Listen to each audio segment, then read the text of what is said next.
Even been with, Good afternoon. where's Hello. the agenda for today, man? I didn't get an agenda. What's going on? The agenda is today. Peter Sherwood's got a new name for this podcast. What is Yes. it? It's called the Airing of Grievances. By the way, we're recording. So he said it sounds like you guys are just sitting around and airing your grievances. So we're going to have a more positive tone today, other than probably some feedback when you get about Andrew's computer quality and camera quality. Mate, I mean, nothing but positive vibes today. Gyms are open, sun's shining. I've just been out for some amazing Chinese food. Loving life. Big potential sponsorship for the Muaythai Hour on the horizon, but we probably have to keep. Oh yeah, keep it hush hush. That's the best. Number one podcast in the world, apparently. Number one, move over, Joe Rogan. Ooh, Come at us, Spotify. Let's go. coffee. Kieran, when do you guys actually open for customers in Canberra? Well, we've been open for maybe 3 weeks with an open gym. We can't really do indoor PTs inside. Some people here are, but they shouldn't be. So we're still doing the PTs outdoors, and then we can do classes from the 29th, so Friday week. Oh, nice. We are back in action, man. So yeah, we're close. We're close.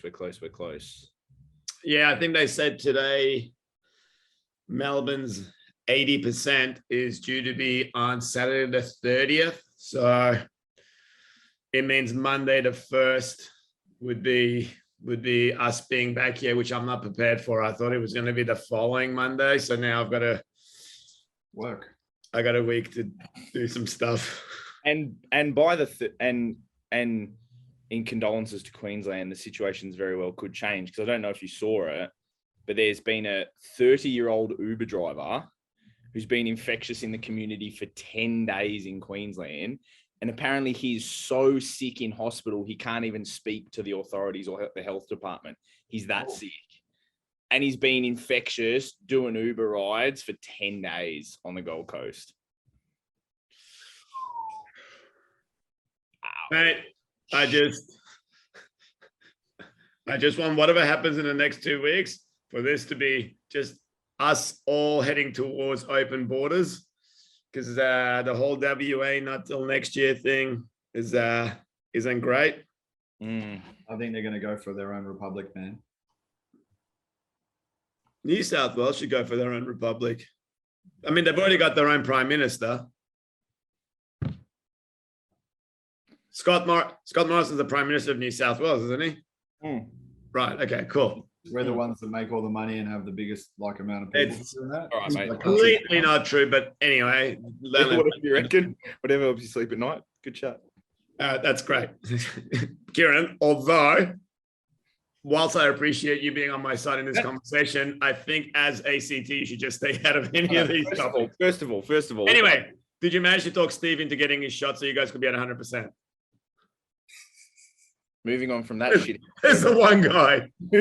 Moving on from that. One championship on Friday night. Apparently there was a knockout of sorts. I haven't seen any footage at all. Banger. What a kick. I'm going to ask you two a question. Were you more happier by Superbond's knockout kick win, or more saddened by the amount of social content you're going to get from Trainer Gay because of Bond's knockout? It's going to be like when Machida knocked out Couture with the front kick in UFC, and Steven Seagal was, I taught him how to do the front kick. It's a kick that I developed. It's going to be that. It's going to be like, I came up with this kick. It's like, really? Everyone's going to be hitting pads in the ocean after that. That's going to be the new trend.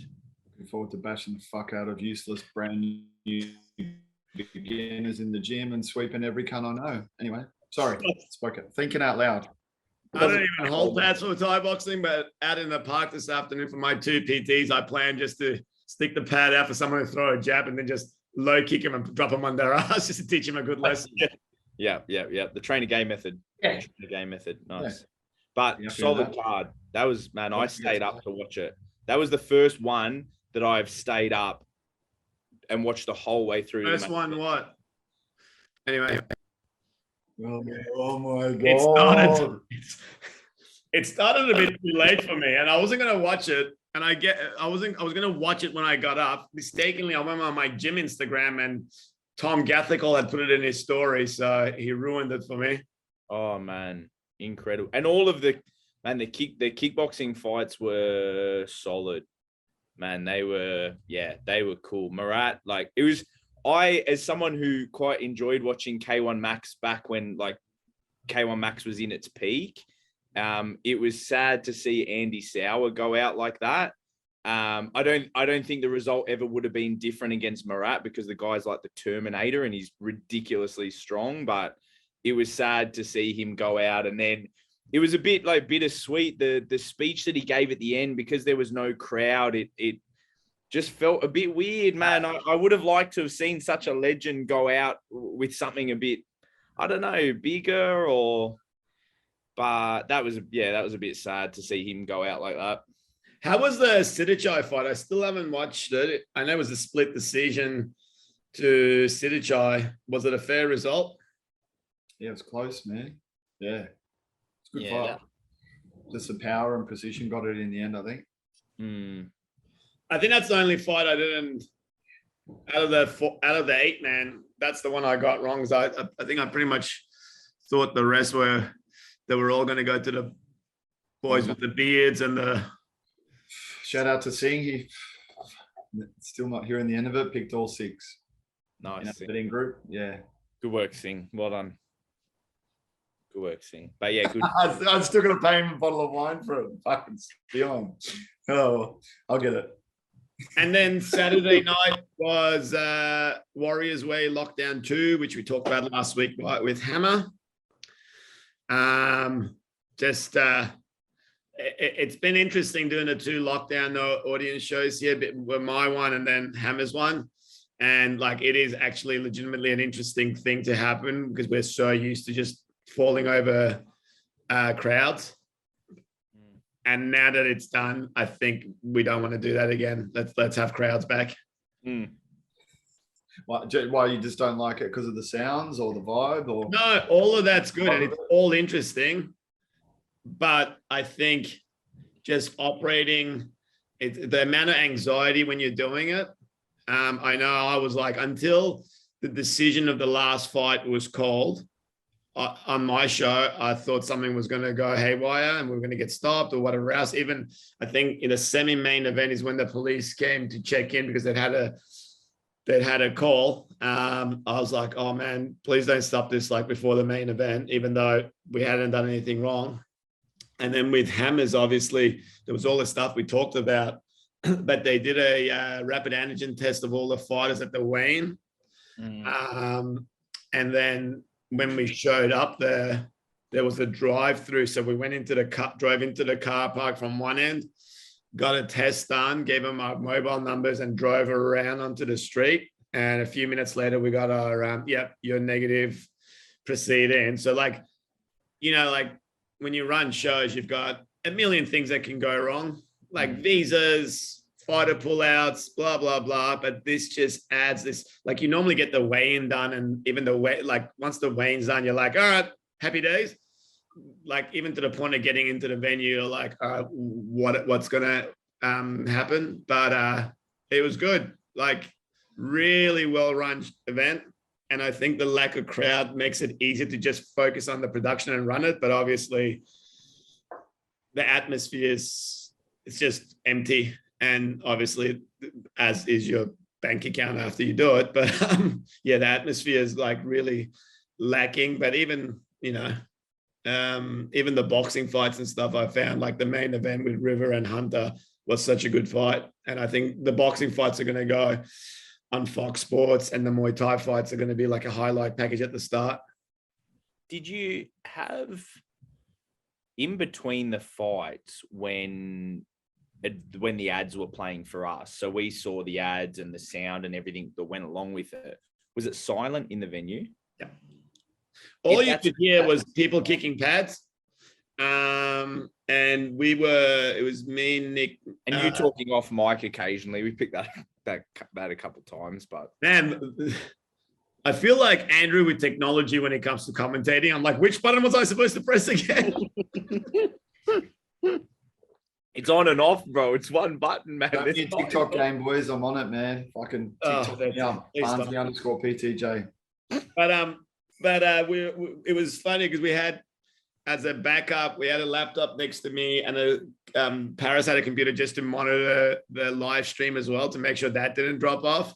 So it was funny because you got this. And what they did this show was, last time the commentary was on the ring canvas, but this time we commentated from about 15 meters off, not 15, 10 meters off a screen, and you could still see the ring. Yeah. But they really, I think what they found last time, which was John de Macaulay's thought, was that when the fighters were fighting, they could hear the commentators too clearly, and they were almost reacting to that.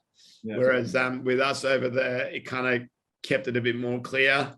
It was interesting, like for me, like Barry Michael's like a legend of Aussie boxing, and he was the boxing commentator, but other than the way he pronounced Muay Thai, like he actually really liked it. And at the end of the night, I said to him, man, like, do you want to come and watch Rebellion in December? He's like, yeah, I'd love to. Like, I find this really interesting. Yeah.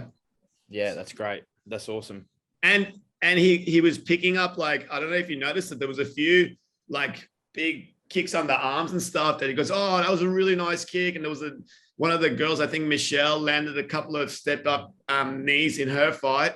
And he was like, oh, that's a solid knee. You can see that. I'm like, it's good to get like a guy who's as pure as the boxing fighter and trainer as you know, like old school boxing guy, pick it up was really awesome. We almost need that a bit, don't we? That's the thing with, I know a lot of people are against cross-sectional fight shows, but it does have the chance to get the boxing contingent or crowd or maybe a few fans won over, which, I mean, we all know because we've all had it. You have a person who has their first professional fight versus in Muay Thai versus boxing, like the pay difference, everything that goes along with it is massive. And we obviously want a bit of that. And there's pros and cons, but the pros being the trying to get that boxing crowd involved, or even if we can win a few of them over it, like, man, I see it as a positive. I think it's a really good thing. I think on a local scale, Kieran, like, I think you can have a couple of people who'll go, oh, this is kind of cool. But there's a couple of issues, like on a lot of boxing cards locally, people come to watch a specific fight and they almost have no interest in the other fights. Like the boxing model of like ticket sales and purse revenue and stuff is really dependent on them. Almost every fight, I feel like, from what I understand, is like its own little promotion. So they put a fight together and that's the amount of tickets that got to be sold. That's going to cover the purses, So you'll get 4 or 5 tables of guys coming in just to watch a particular guy fight. And I think, sorry? Sounds like Muay Thai New South Wales. Yeah, but like for me here, people come to watch the show and you get a few patches go.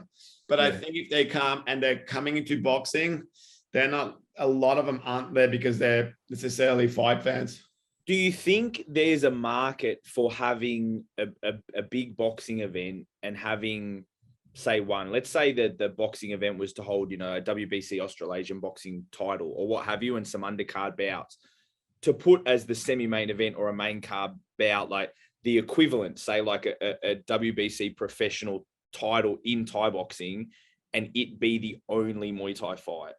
I think they did that a lot in the States, like in the 90s and 80s with like the old PKA rules and kickboxing and stuff.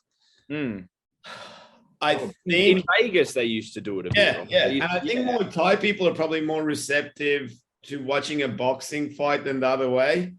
Yeah. Especially like, and there's a lot of things. A lot of people go, oh, the music and the clinching's boring and stuff. And I'm like, it's boring when it used to be pretty crappy level Thai boxing, not like what it is now. Like you're not going to watch,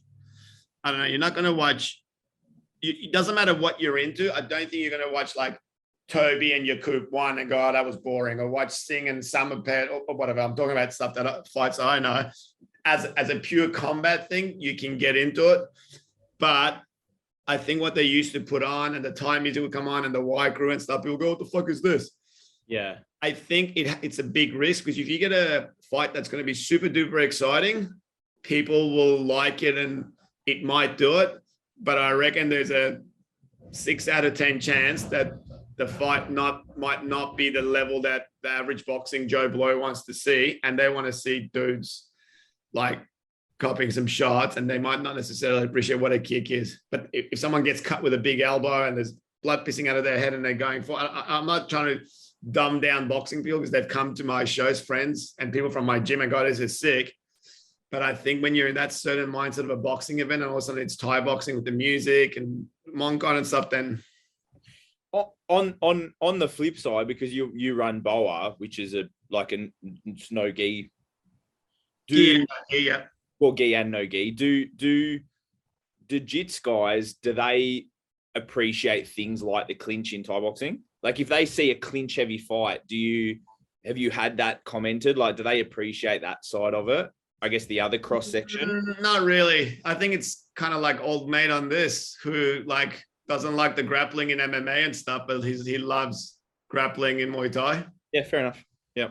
I was going to say, I thought you were going to go down the path of saying, oh, how would it go having a grappling fight on a Muay Thai card? Oh, no. Don't be crazy. I meant the wrestling. I got into the, oh shit, I just dobbed myself in, but I enjoyed the wrestling in the Olympics. I didn't say that once more. Just say that, Tom, if you... I've been holding on with it for too long and I just fucking dobbed myself in. Most importantly, did you watch the World Championships? From front to back. Of wrestling 2 weeks ago when Iran won the most amount of gold medals in both freestyle and Greco-Roman competition. And I get to celebrate my Iranian side more than my Australian side when it comes to wrestling, because Australia doesn't even qualify for anything in the wrestling. But how many countries were there? Was it just Iran or? You're an idiot. Iran and the ACT, that was it.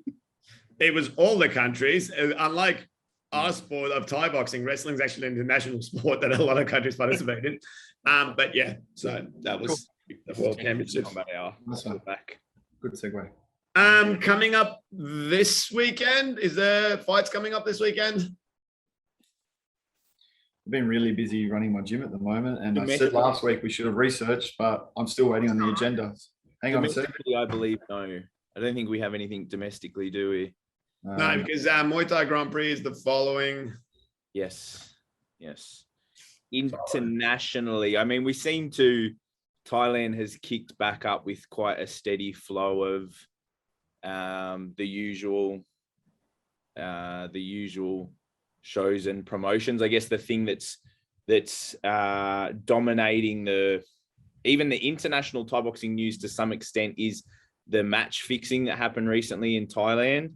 Massive. With Farwan Mai, who was managed by Boat, I think, managed by Pet Indy, and he was the story goes that he was he had sort of problems with drugs and what have you, and then was doing bets in the stadiums and then couldn't owe up to it, and then the gamblers were after him, and then he fought and went through this whole thing. Anyway, he got forgiven and Boat gave him a second chance, and then he's recently had that fight against the boy from Isan, right? That boy from Francis. What kind of time?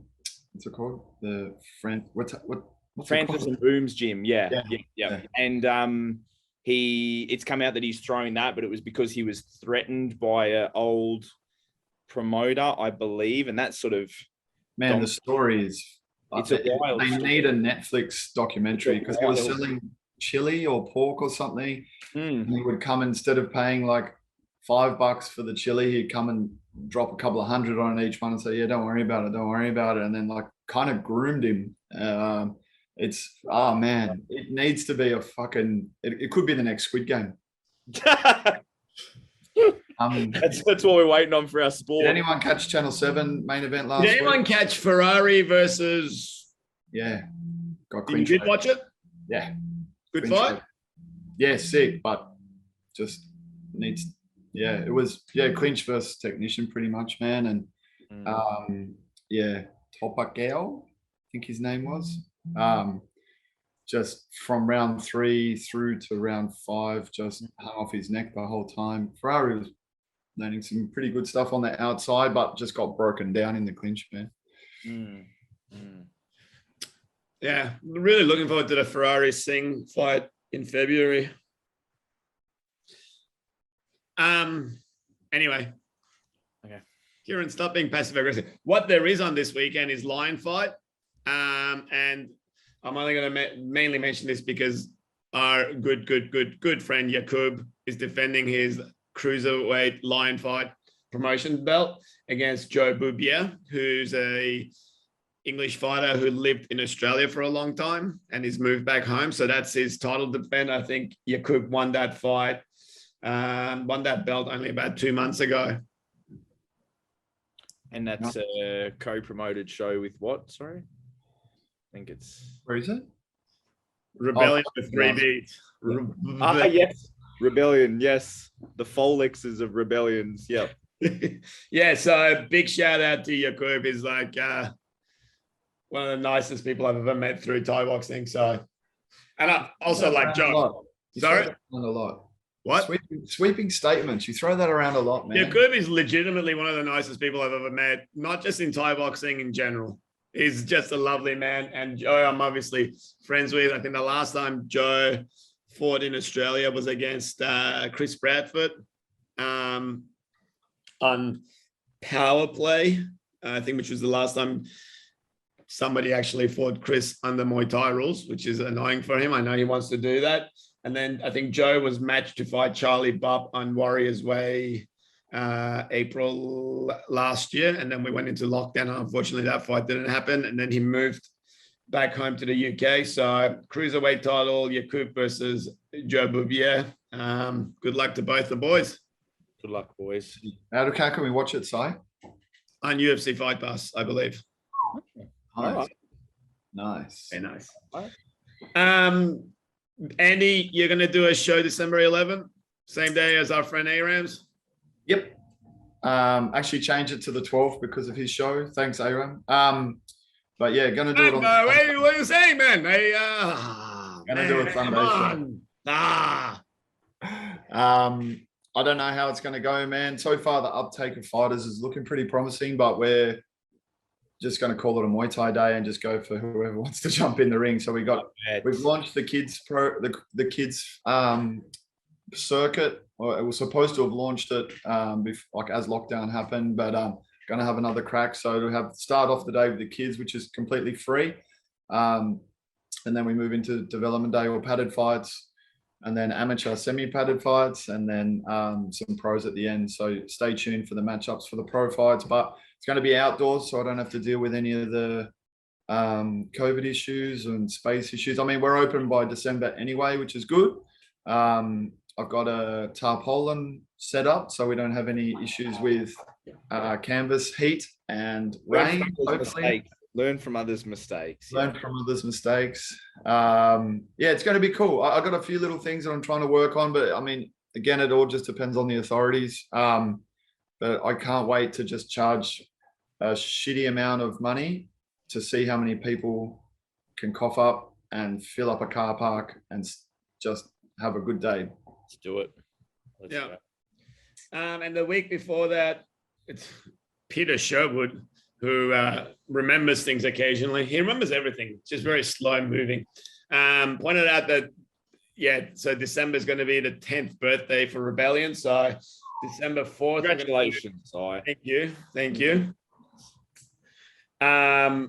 We're going to do Rebellion in the evening and Roots during the day. Not sure what our crowd capacity stuff's going to be. I suspect we might be at a 25% capacity or something, which might mean 500 people. So I'll have to have separate crowds for the Roots and Rebellion. Got 8 fights matched up for Rebellion at night. So wow. 8. I'm hoping there's a 9th one that we can make sense of and do it. But obviously, you're familiar with some of the issues with some of the fighters. But the plan at the moment, and I just got one of Kieran's fighters is on. He was being a bit funny about doing 3 rounds and 5 rounds, but now they're gonna do 5, so it's gonna be an all 5x3 round card. So what I wanted expecting like another 2 o'clock finish. Andrew, I know you're new to this, so I'm going to speak slowly. It's just even you can understand this. A 5-round fight doesn't take an hour. It'll take less than half an hour. If there's 8 fights, it'll be a 4-hour show. You're going to start at 9? We're going to start at 7 and finish at about 11:30, or maybe 6:30 and finish at 10:30, 11. So if anyone knows anyone on the card, be sure to message Side directly for information on how to get free tickets. And if you bring your own chair, 50% off. And then be sure as well, as soon as the fight's over, message Will. Just try and get your photos straight away would be a great idea. I always like you should just ask, I mean, what time is each fight going to be on? So can I get a discount? Can I get a discount if I just want to watch my mate? The best one was I got this for Boa. Now, the people who don't know, Boa is my grappling event, and jiu-jitsu fights can go anything from less than a minute to 10 minutes. Some of the matches are 10 minutes long. But if someone gets submitted, which is quite common, the bout's over. And in a card of 14 matches, somebody asked me what time their friend was going to be on, and I'm like, nice. Nice. What's his show called again, Peter? what? Oh, Peter had a new name for the show. What's it called? Oh, Airing of Grievances. Oh, man, I'm on. It even went over your head. Yes. Anyway, and then all right. So it'll be interesting. Let's hope that neither of our states screw up. And then, Kieran, you've put out a challenge for a gym war tournament soon. Oof. Well, yes. And PTJ versus Muaythai gym war coming soon. Behind closed doors. You know what this will remind me of a little bit? Go on. You've seen the movie Foxcatcher, Kieran? No. Okay, it's about a guy called something DuPont, who was a very, very wealthy young man in America. He wasn't actually that young. He was in his late 50s. And he was a big wrestling fan. So he ended up making no worries, man. Yeah, sweet. 1 sec. Cool. Hello. Just mute me for a bit. Andy, you're gonna Oh, like. sorry, go, yeah. You're gonna like the end of this story. Just come along on a magical ride. So this man ended up spending a lot of money and building a wrestling team, and basically sponsored all these wrestlers to come and wrestle for his team. It was called Team Foxcatcher. He ended up going crazy at the end and killed one of the greatest American wrestlers that everyone loved, Dave Schultz, and went to prison for life. But then he'd take his team of wrestlers that he'd developed, and they'd wrestle like the Russian team and stuff, who were all like developed through the system. It was the bought team versus the developed team. That's what this gym war between nice. I see where you're going with that. Yeah, that was good, man. Basically, it's going to be Kieran DuPont versus Andrew. Yeah, nice. That was the story of you and what transitioned Kaizen into Williams. I love how you're getting so passionate about. Big shout out to Mr. C. He's giving us a shout. Who's Mr. C? Oh, right, Mr. C. It's not DJ Mr. C from Biggie Smalls, but from up in Queensland. See you on the show. Yeah. So are you really excited about that story? It was awesome. Yeah. That was great. Yeah, that was good. Looking forward. The gym war match between you guys. What's happening there? We're just we'll just go down and have a little Andy's going to travel down to the nation's capital. Little road trip. I'll probably pay up on that case of beer that I owe him from about 2.5 years ago. I haven't forgotten, bro. I haven't forgotten. Capital Brewery. They've dropped off now too, so you got to change it. No, it wasn't Capital now. They're down the road. Ben spoke. Yeah. I'm going to save you the heartbreak, Kieran. Getting Andrew to come to Canberra for a club Muay Thai competition is as likely as getting me to play. The CSA could be watching. It's not a competition. It's a training day. Sparring padded. Please be specific. Otherwise, we need a permit. It's a training day. Right. And I also noticed that today our friend Malcolm Maxwell announced his new show. He's going to be in April next year. Congrats, Malcolm. What's he got? What's he got? Sorry? What are we talking about? In April. And I believe Good guy, Malcolm. Malcolm's a top guy, and I think the event's actually going to be sanctioned with the WMC. There you go. There you go. Cute. I will bring it up.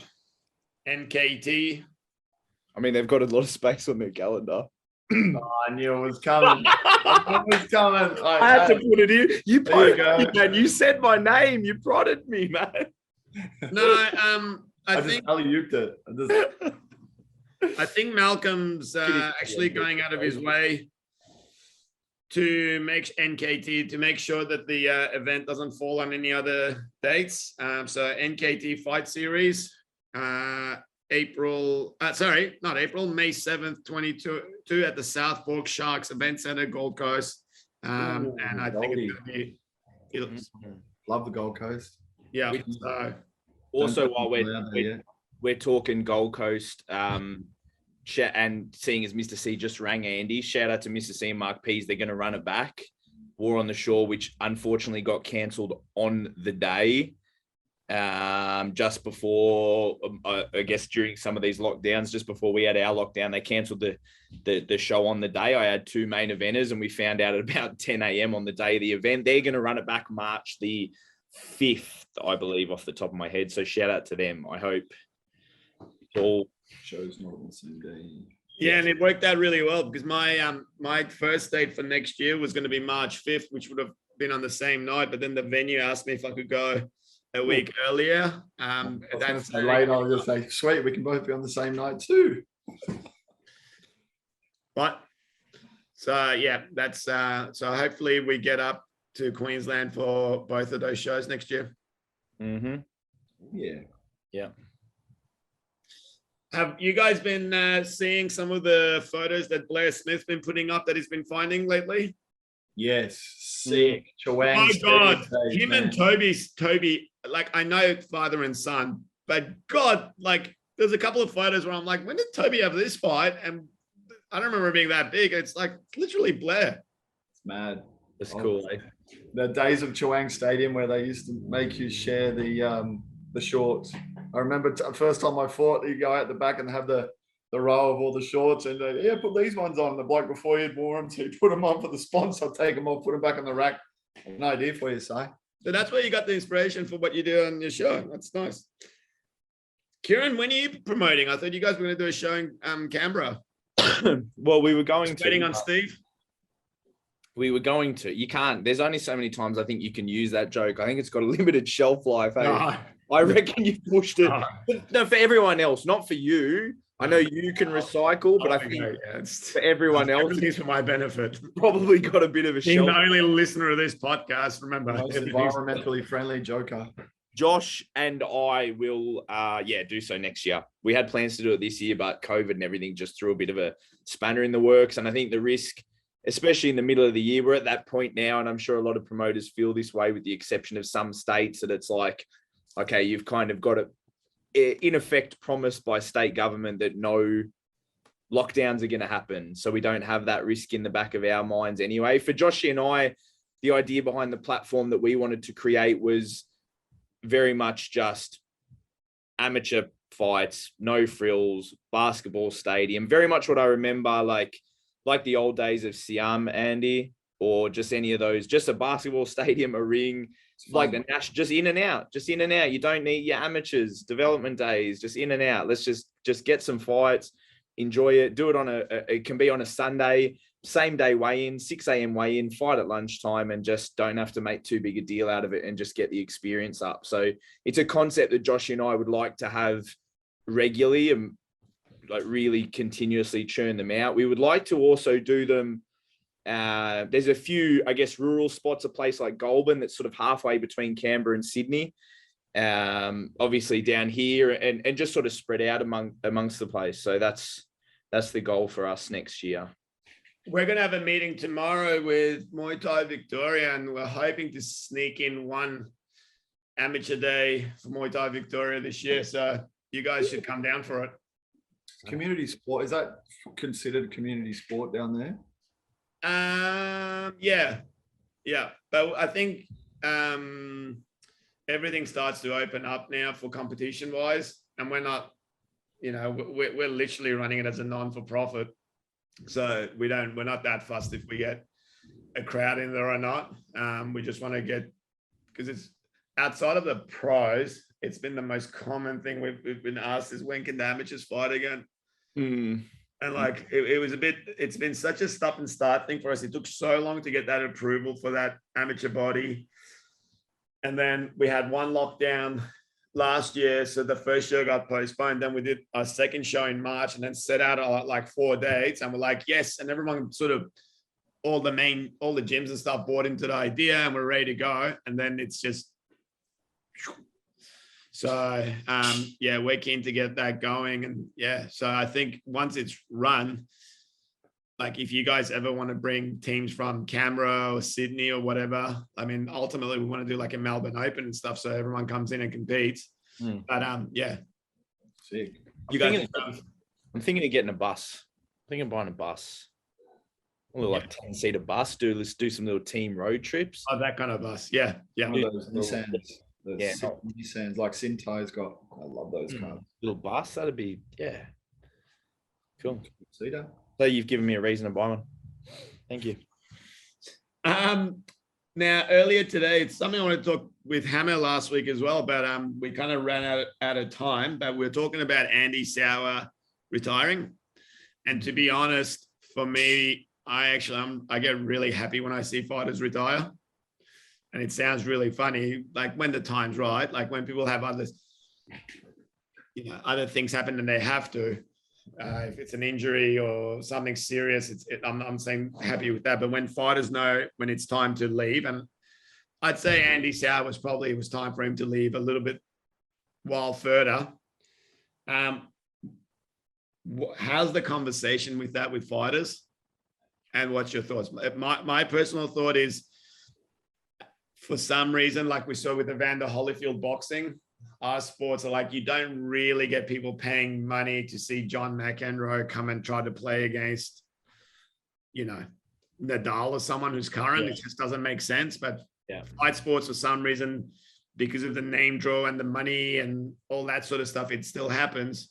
So I think there's a few fighters that probably keep going around more than they need to.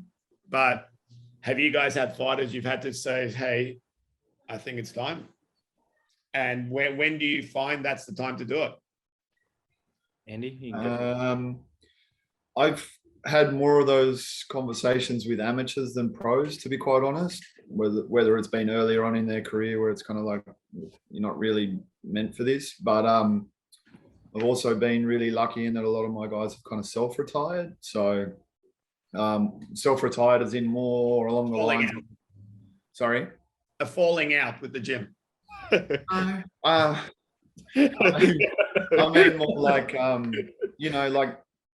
they may have had a big loss or just a loss in general, and then a life event might have happened, and the life event would have coincided really nicely with that last fight. So to be able to, whether it's a kid or a partner or something like that, if they had have tried to continue past that point, then would have had to have had that conversation. But then there's others who, I mean, I've still got a few in my gym who are in the final stages of their career. They've been fighting for, a fair few years now. And I find that the biggest question is always got to be like, why are you doing it? So for some people, I know they're not going to be world beaters, and that's fine. Like they're not chasing a world title or whatever, but some people still have the competitive edge or still really just enjoy the process. It's like playing footy. Like, you're going to go play footy. You're not going to make it to the NRL, but you still want to play footy, right? So as long as they're getting matched correctly and they're doing okay and not getting too hurt, then that's okay. But the moment that they're starting to get hurt and there's just nowhere else to go and they're not really enjoying it and the heart's not there, then that's the combo you got to have to say, like, look, I just don't think that's going to happen anymore. I guess my issue with them matching correctly, which is the truth, like that's what you need for them not to get hurt. But when you have someone who's so far off their peak and ability, like there's fighters who they don't belong on one of the main shows, and then having to find an opponent that's not going to hurt them or is like really low level just so that they can have a fight. Or like I had a couple of guys that fought probably 2 or 3 fights longer than they needed to, and then I'd said to them, I'm not putting them on again. But it was like, okay, I'll make sure I don't get like big punches or someone like that on that they're going to eat a lot of shots on. But then when I realized, okay, this is probably the time is when I had got a guy with dozens and dozens of fights, and I'm having to think about matching him with someone with like 6 or 7 fights, and I'm like, it's it just gets to that point. It's like, why as a promoter, why am I doing this? Is it just because they're still a draw and they're going to sell tickets? And that's where I've had to kind of go. Yeah. Yeah. I don't know, man. Like in the like, it's the art of competition. Like it's a sport too, right? Like, so we're not all going to be world beats. We're all going to be chasing the dream where we're going to be John Wayne Pars, go live the life in Thailand and do all that.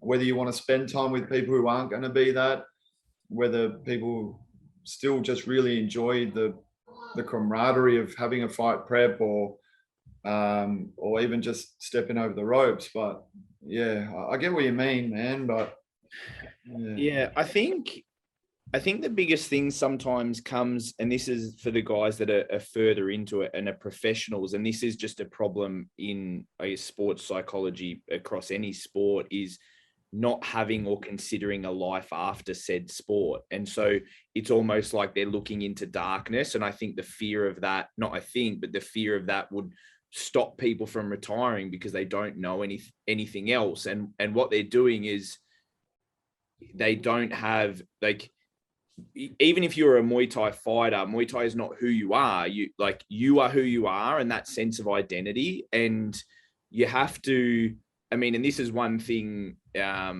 my psychologist has said to me before, is if you take the biggest part of your life away, say for me, it's Thai boxing, who are you?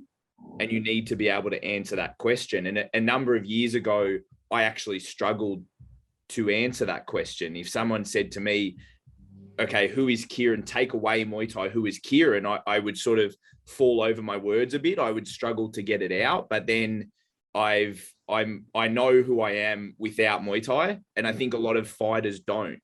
And so they look into that abyss, and I think it scares them, and they don't know any better, and they just keep going through. And the worst thing about our sport is that, like the same way, at the end of a season of footy, it restarts and everyone goes again. As soon as you win a world title, there's another world title to win. There's another number one ranking. You can't get to the top, and you can't stay at the top forever. And I think a lot of people struggle with that. They haven't identified what it is that would get them to the point where they're happy to say, I can step away. And I also think they have a lack of mentorship from, I think sometimes coaches choose to look over that, and they just want their good fighters to keep being fighters. And they don't consider that, man, they're human, and there is a life after it. You finish fighting. If you finish fighting when you're 30, you have another 40 or 50 years of your life left. You have to know what you're going to do after that. To not know and to not consider that, to me, is just crazy. Such a hard conversation. Yolanda is a good point, but Yolanda is a perfect example of that at the moment in the final stages of her career, especially when she went through some big injuries. Absolutely devastating for her because she was at the peak, right? And I said to her that, without going into too much on it, is that, well, this is a good opportunity for you to find a life, because her life has been 6 days a week with us. That's it. And as a woman, approaching 30 or whatever, if you don't have that, then again, you're just like left out in the abyss and going to get churned up. So that was kind of a blessing in disguise in that respect, from a personal level. Physically and in Muay Thai, was a shit thing to happen, but on the other side of it, she has found a bit more to do on the outside and more friends and stuff like that, which is cool too. So, and I think, man, coaches need to have the conversation. I think there's some coaches that just don't have the conversations. I think they sort of shy away from having harder conversations. I'm just assuming, but or friends or family or something. We see athletes, not necessarily in our sport. We see athletes where it's like, man, it's your time. You tell people what they need to hear, not what they want to hear. Don't tell people that like, oh yeah, keep going if they really shouldn't. Tell people what they need to hear. I think there are some people, across all sports that keep going when they really shouldn't. And I think that's a sort of like a deep-seated psychological issue. Otherwise, they would be content and have the ability. It should be hard. I'm not saying it's easy, but it's also sad to watch someone who could be considered a great of the sport, like whittle away, right? Like become a journeyman, make it look like tarnish that. And you see it. I mean, you even when you saw like Decker's come back and fight in Japan when he was much older, those sort of things, it's like, and I don't think the responsibility is on the promoter. The promoter's trying to create action and entertainment. That's not on the promoter. It's on the athlete and the trainer. I think safety wise, Kieran, it is onto the promoter and the combat sports and the sanctioning.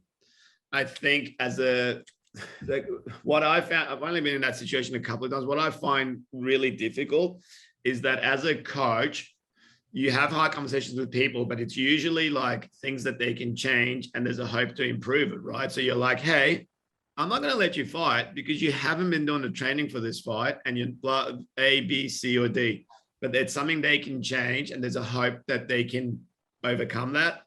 But when you have to have that conversation of like, this isn't getting better and it's not something you can change, it's just your time. I think it's the most difficult conversation. And for some people, because they love that competitiveness, it happened with Ben White when he got towards his sort of Muay Thai fights, was he had a couple of fights where it was just like, it wasn't right. And you could tell he wasn't that happy about it. And it was that conversation. It was probably the elephant in the room, but then he just decided to start training jiu-jitsu and compete in that. And it was like, it fulfilled his competition need without him getting hit in the head. Yeah. And it's like, people play D-grade footy and seniors and all that stuff. It's just when it's incentivized that like, oh, you get this big purse because your name is this, to still get in the ring. Like in boxing, I see it with Sam Solomon. Like I remember Sam Solomon when he was kickboxing and he was a young guy. He used to train at Underworld Gym and now I see him and he's a legend of boxing, but he still gets pulled out to have boxing fights. And I'm like, he thinks, there was like, I don't know if you saw the Don Fry interview on Rogan, and Don Fry's he was a legend in Pride and UFC, but he's had strokes and he's, if he passed away soon, he literally said to Rogan, I'd like to fight again if I could just go get this stem cell thing in Panama for my back. And they're like, so what would you, he goes, I want to fight Ngannou. He goes, I literally want to fight the best guy in the world. I reckon I could take him. It's like, oh, man, dude, at your peak of your youth, if you fought Ngannou, he would murder you. Topic for next week. We're going to talk about this today. Oh shit. And it is, it's like, and there'd be organizations in America like that bare knuckle FC thing that's running around now. They're putting a lot of guys in whose time in MMA was well done, and they're fighting bare knuckle boxing because they're a name. And who's going to draw the line and say, hey, dude, you don't need to be getting punched in the face. Yeah, it's bad. Look at the ages. There's not many people in that sport that are under 35. Man, it's just kills me. Like, I'm normally into watching any kind of fighting. I've done a couple of that and I just can't watch it anymore. I like the slap. That's fucking awesome. The slap is the best thing in the world. Greatest sport ever. So addicted to that thing. Man, I've sat there and watched so many videos, man. It's sick. Is it Can called you put that on your undercard side? Huh? Sorry? Can you put that on your undercard? Fuck, that would be the main event. Oh, Nice. 1 o'clock in the morning. Okay. Andy, do you want to? What's happened, man? Actually, promoter versus promoter. Main event, Siam to Sydney, me versus you. Let's slap it off. Let's do it, man. Or we could do the arm wrestle one where they tie their hands together and that just fucking go. I tell you, if they did promoter versus promoter slapdown and the names were randomly drawn, if you drew Peter Haddon's name, you would literally have a heart attack. Hands, every time I shake Pete's hand, I'm like, boxer, Muay Thai guy, and it's a Boilermaker. That man has his hand just feels like this. Like, and I was like, I would never want to get slapped by that. I totally agree. All right. Now that you've ruined the topic, the next topic I was going to spring on you. Current versus golden era. Ooh. I wanted to bring this up when Riddler was on, and I forgot. But then today I was reading a boxing thing, and this guy, this boxing dude, this whole thing in boxing now was like, there's no trainers these days. They're all just pad holders. And in the old knowledge of boxing and stuff, I'm like, yeah, I'm not exactly convinced that Canelo wouldn't be still killing people 20 years ago. And that wasn't Barry Robinson. And some. No, there's a guy in Mustafa Boxing that everything he writes is like the old school boxers, the hand position here. I'm like, cool, man. Some things are right, but this whole thing of people always just dismiss, these days, it's like, yes, time memory. Is it like me remembering how good I look with hair and it wasn't that great? You know, is it like that? You just, because you don't have it anymore, you kind of go, like the Thai boxing thing, Andy and I speak about it occasionally. We all have golden era heroes, and there's guys that we just go, yeah, there's Diesel Leg, and that's it. Diesel Noi. Diesel Noi. Definitely not Diesel Leg, Diesel Noi. But what do you guys think? Golden era, those guys, I know the way the sport is fought has changed over the years. What's your take on the golden era versus the current? It's going to break my heart, and people are going to fucking abuse me if they even get to the end of this podcast, but they're too smart, man. They're just so smart. The current guys, the perfect example of the guys taking dives. I just feel like as awesome as the guys were back in the day, and they're my favorite fighters of all time because of what they did and the era, and it was just so awesome watching them and all of that. I'm not disputing that one bit. And that's why I bring them over, because they've got so much knowledge and their fucking presence. And yeah, I think you know where I'm going with that. But I just feel like the current guys are too smart, too seasoned.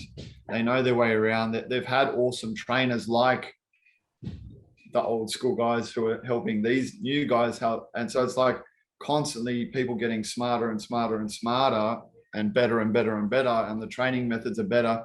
Look at the physiques on the guys.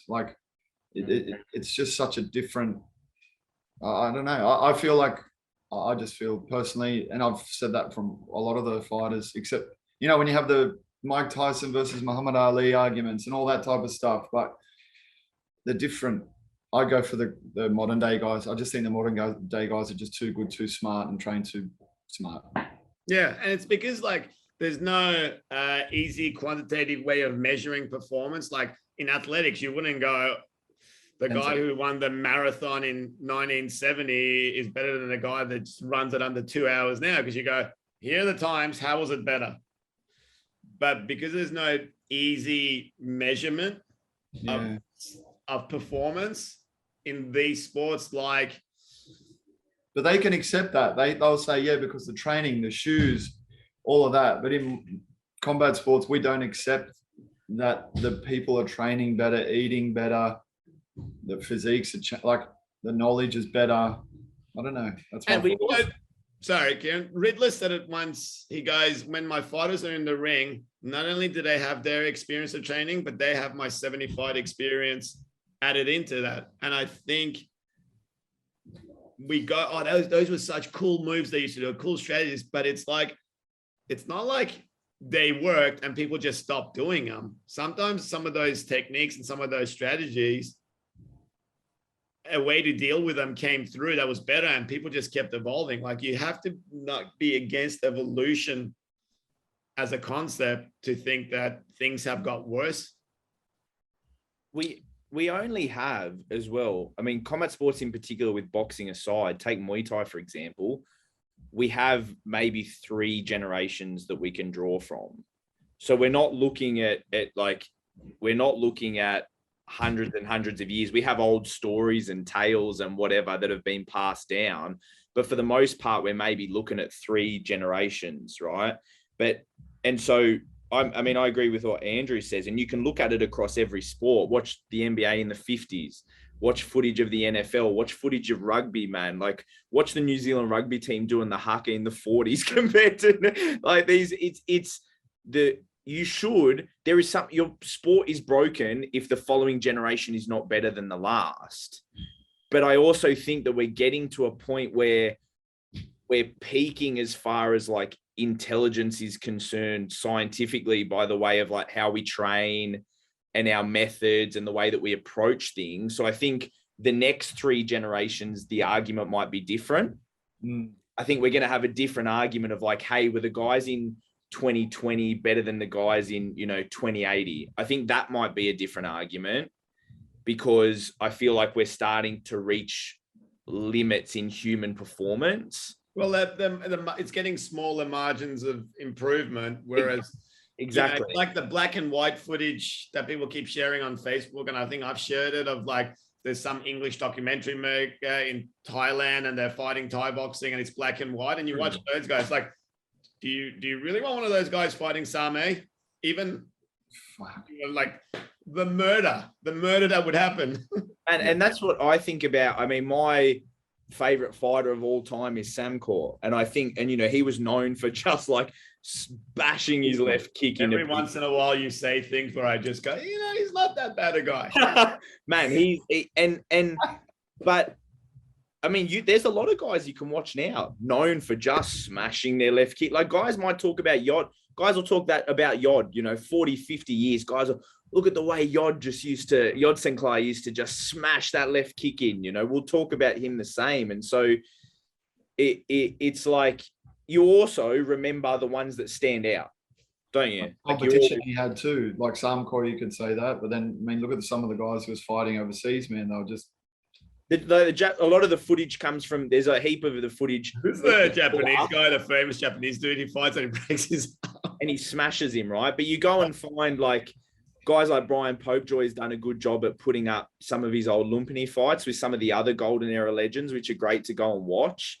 Yeah. And they're the best ones of people like him to watch. But even still, man, I think, yeah, absolutely. The sport, you can appreciate, doesn't mean you're disrespecting the Golden Era. You're not throwing shade at it, man, but it's relevant to the time that it's in. Like, yeah, that's a pretty shit argument, but so I do agree. I need someone who's going to disagree. I know.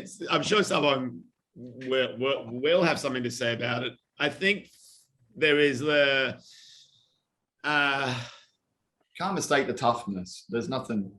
I mean, the toughness is real. Like, even Australian Muay Thai. I look at the fights now in Australian Muay Thai at a lower level, and I think even Nugget touched on a podcast from the Combat Chat guys.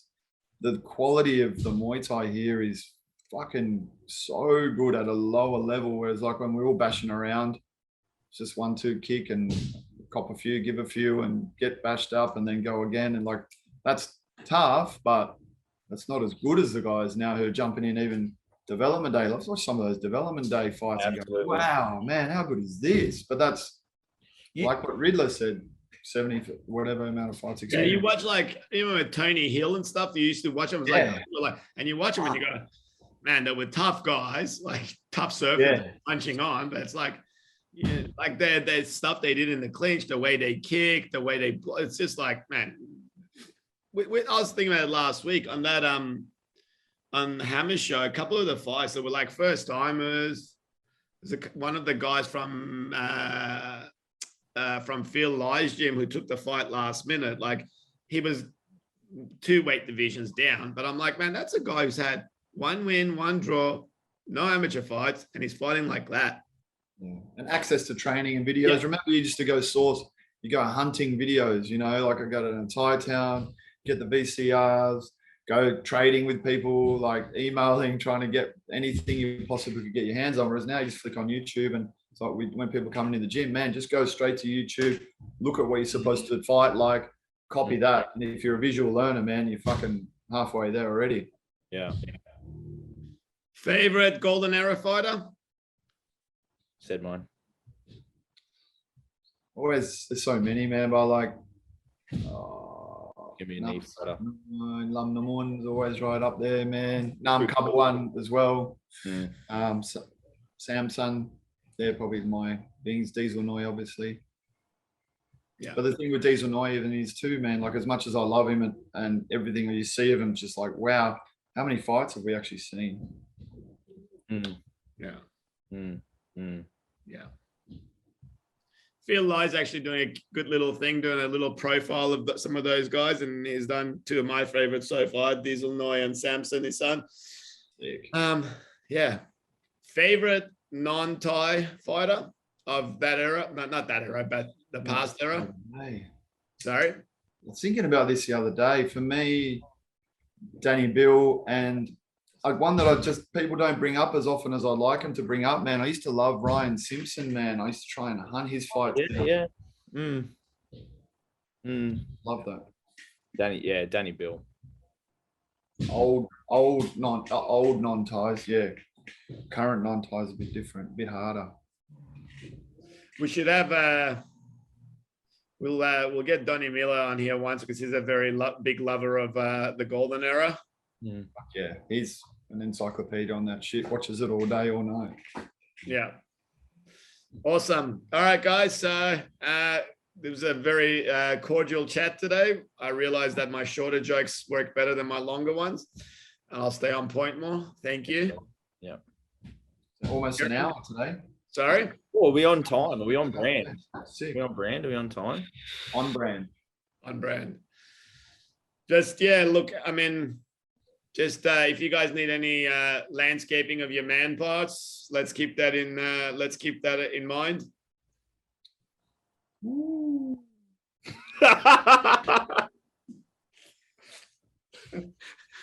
If I get any sponsorship emails, any potential sponsorship emails out there, anything you want, we'll do. Andrew will do any product you want. He'll try it. He'll be shameless. Yeah. Completely shameless. Whatever it takes. Hey, fuck it. I'll take it. If it's free, man. If it's free, I'm on it. Nice. On it. We'll all be on it. On it. And then we can be sponsored by a supplement company and push supplementation as a form of a way to deal with everything else. Yeah, vitamins. I take vitamins. Ivermectin throwing out sponsorships. Isotonics. Isogenics. Isogenics. Yeah, good old pyramid scheme. Yeah. What was the Herbalife? Sorry. Waist trainer. Do you probably wear a waist trainer, Si? Do I look like I wear a waist trainer, Kieran? Oh no, absolutely not. But they don't work. So yeah. Could have fooled me, man. Yeah, if you got one of those shoes that people wear to add a couple of inches, we got a guy. Any eye creams that remove bags? Oh, he's gone right before gone. He just didn't want the smoke. He knew it was coming for him, and he's just jumped off. He knew he was in the firing line. Sorry? He knew he was in the firing line, and he's just jumped off. Oh, well, it was always going to be the eye cream. Andrew Parnham's left the building. Thank fuck. We can have a mature conversation now. All right, Kieran. Pleasure, as always. Pleasure as always.